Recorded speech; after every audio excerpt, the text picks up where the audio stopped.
नमस्कार। इतिहास में ना कभी कभी एक छोटी सी चिंगारी पूरे जंगल में आग लगा देती है।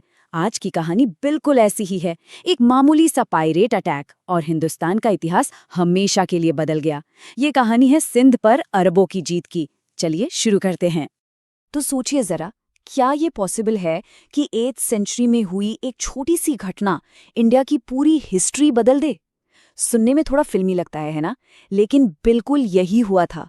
और आज हम इसी की पड़ताल करेंगे कि कैसे एक छोटा सा इवेंट इतने बड़े अंजाम तक पहुंचा। तो सवाल ये है कि आखिर ये सब शुरू कहाँ से हुआ? ऐसी क्या बात हो गई थी कि अरबों को अचानक से सिंध पर हमला करना पड़ा? आइए इसके आसपास के हालात को समझें। देखिए, उस टाइम पे ना 8th सेंचुरी में सिंध एक सुपर रिच और इम्पॉर्टेंट किंगडम था। समझ लीजिए, इंडिया का एक तरह से एंट्रेंस गेट। यहाँ राजा दाहिर का राज था और इसकी लोकेशन इतनी स्ट्रैटेजिक थी कि जिसके पास सिंध, उसके पास एक बड़ी पावर। और फिर एंट्री होती है उस इंसिडेंट की जिसने पूरा खेल पलट दिया। हुआ ये कि श्रीलंका से एक जहाज चला अरब खलीफा के लिए। उसमें थे ढेर सारे गिफ्ट्स और कुछ अरब फैमिलीज। लेकिन जैसे ही ये जहाज सिंध के देबर पोर्ट के पास पहुंचा, पायरेट्स ने उस पर अटैक कर दिया और सब कुछ लूट लिया। अब जैसे ही ये खबर इराक के गवर्नर हज्जाज बिन यूसुफ को मिली, वो आग बबूला हो गया। उसने सीधा राजा दाहिर को मैसेज भेजा कि भाई एक्शन लो। और यहाँ आता है कहानी का सबसे बड़ा टर्निंग पॉइंट। राजा दाहिर का जवाब। उन्होंने हज्जाज को कहलवाया, सुनिए, इन डाकुओं पर मेरा कोई बस नहीं है। बस ये एक लाइन हज्जाज बिन यूसुफ के लिए बहाना काफी था। गुस्से में आकर उसने जंग का ऐलान कर दिया। लेकिन एक मिनट, ऐसा नहीं था कि अरबों ने हमला किया और जीत गए। बिल्कुल नहीं। सिंध को जीतना कोई बच्चों का खेल नहीं था। मोहम्मद बिन कासिम के आने से पहले भी उन्होंने कोशिशें की थीं, पर उनके हाथ सिर्फ हार लगी। एक नहीं, दो बार कोशिश की थी और दोनों बार मुंह की खानी पड़ी। पहले उबैदुल्ला को भेजा, वो हार गए और मारे गए। फिर बुदैल को भेजा, वो भी बहादुरी से लड़े, पर वो भी मारे गए। इन दो लगातार हारों से ना अरबों की प्रेस्टीज को बहुत बड़ा झटका लगा। अब हज्जाज को समझ आ गया कि ये काम ऐसे नहीं होगा। उसने अपना ट्रम्प कार्ड खेला। इस बार मिशन की कमान दी अपने भतीजे, एक नौजवान जनरल को।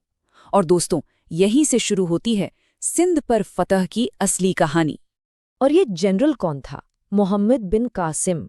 और उम्र पता है कितनी थी? सिर्फ 17 साल। जस्ट इमेजिन, 17 साल का लड़का एक पूरी आर्मी को लीड कर रहा था। कमाल है ना? हाँ, पर कासिम अकेला नहीं था। उसके साथ थी 6000 ट्रेंड घुड़सवार सैनिकों की एक जबरदस्त फौज। भले ही साइज में छोटी थी, पर एकदम प्रोफेशनल, एकदम डेडली। और इतना ही नहीं, उसके पास था उस जमाने का एक सुपर वेपन, मंजनीक। ये क्या चीज थी? समझ लीजिए, एक बहुत बड़ी पावरफुल कैटapult जो बड़े बड़े पत्थर फेंककर किलों की दीवारें तोड़ सकती थी। यानी कासिम पूरी तैयारी से आया था। और फिर साल 712 एडी में हुई रावर की डिसाइसिव बैटल। एक तरफ थी कासिम की वेल इक्विप्ड आर्मी और दूसरी तरफ राजा दाहिर, जो अपने हाथी पर सवार होकर लड़ रहे थे। इस लड़ाई का नतीजा कासिम के फेवर में रहा और राजा दाहिर मारे गए। राजा दाहिर की हार के बाद उनकी पत्नी रानी बाई ने जौहर कर लिया। ये उस दौर की एक बहुत ही ट्रैजिक प्रथा थी। सिंध तो जीत लिया, पर कासिम यहाँ रुका नहीं। उसकी सेना आगे बढ़ी मुल्तान की तरफ। और मुल्तान में उन्हें जो खजाना मिला, इतना सोना कि उन्होंने मुल्तान का नाम ही सिटी ऑफ गोल्ड, यानी सोने का शहर रख दिया। ठीक है, तो जंग जीत ली, शहर जीत लिए, लेकिन अब असली काम तो अब शुरू होता है, राज करना। तो आखिर इस जीत के बाद सिंध में हुआ क्या? सिस्टम कैसे चला? आइए देखते हैं। यहाँ कासिम ने काफी प्रैक्टिकल दिमाग लगाया। उसने लोगों के मंदिरों को नहीं तोड़ा, उनके पुराने कस्टम्स को भी कंटिन्यू रहने दिया। हाँ, उसने एक जजिया टैक्स जरूर लगाया, जो प्रोटेक्शन के बदले लिया जाता था। ये पॉलिसीज उस जमाने के हिसाब से काफी टॉलरेंट मानी जाती थीं और इस वजह से उसको रूल करने में आसानी हुई। लेकिन एक बात क्लियर करना जरूरी है, अरबों का एक्सपेंशन इंडिया में सिंध के आगे नहीं बढ़ पाया। जब उन्होंने आगे बढ़ने की कोशिश की, तो गुजरात के राजा नागभट्ट प्रथम ने उन्हें जबरदस्त टक्कर दी और रोक दिया। तो उनका राज बस सिंध तक ही सीमित रह गया। पर सोचिए, जिस लड़के ने 17 साल की उम्र में इतना कुछ जीत लिया, मोहम्मद बिन कासिम, उसके साथ आखिर में क्या हुआ? यहाँ कहानी एक बहुत ही ट्रैजिक मोड़ लेती है। हुआ ये कि पॉलिटिक्स बदल गई। अरब में खलीफा बदल गया। नया खलीफा बना सुलेमान, और वो हज्जाज का यानी कासिम के अंकल का कट्टर दुश्मन था। और इस दुश्मनी का शिकार बना मोहम्मद बिन कासिम। उसे वापस इराक बुलाया गया, अरेस्ट किया गया, और रिपोर्ट्स कहती हैं कि उसे टॉर्चर करके मार डाला गया। एक और लेजेंड भी है इसके बारे में। कहा जाता है कि राजा दाहिर की बेटियों ने खलीफा से कासिम के खिलाफ झूठी शिकायत की थी, जिसके बाद उसे मौत की सजा मिली। अब असलियत क्या थी ये तो इतिहास के पन्नों में दफन है, पर एक बात पक्की है, सिंध के इस यंग कॉन्करर का अंजाम बहुत बुरा हुआ। तो अब इस पूरी कहानी का सो व्हाट क्या है, इसकी असली लेगेसी क्या है?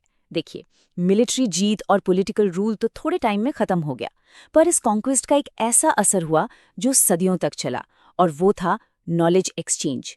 इसी कनेक्शन के जरिए इंडिया का अनमोल ज्ञान अरब से होते हुए पूरी दुनिया में फैला।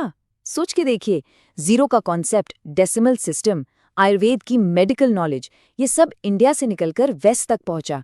इनफैक्ट इस पूरी कहानी की जानकारी जिस किताब चचनामा से मिलती है, वो भी इसी दौर की एक निशानी है। और ये कहानी हमें एक बड़े सवाल पर लाकर छोड़ देती है। क्या ये मुमकिन है कि किसी जंग का, किसी वॉर का सबसे बड़ा असर, सबसे बड़ी लेगेसी वो चीज़ हो जिसके लिए सिपाहियों ने कभी तलवार उठाई ही ना हो?